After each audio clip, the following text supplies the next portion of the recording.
کہانی ہے بادشاہ اور عقل مند لکڑہارے کی۔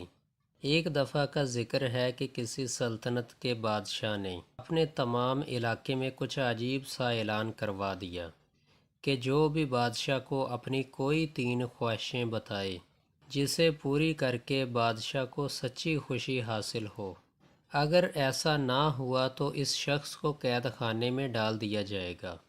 جیتنے والے کو 1000 سونے کی اشرفیاں انعام میں دی جائیں گی۔ گاؤں میں ایک عقل مند لکڑہارا بھی رہتا تھا۔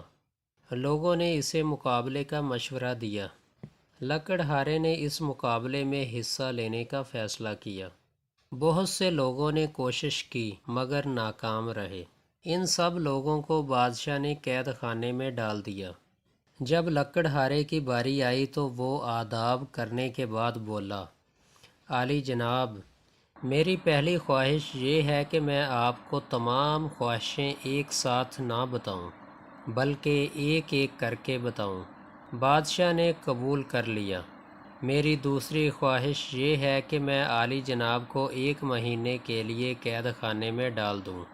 یہ سنتے ہی بادشاہ آگ بگولا ہو گیا، لیکن چونکہ بادشاہ تمام درباریوں کے سامنے وعدہ کر چکا تھا، لہٰذا 2 سپاہیوں نے بادشاہ کو پکڑ کر قید خانے میں ڈال دیا۔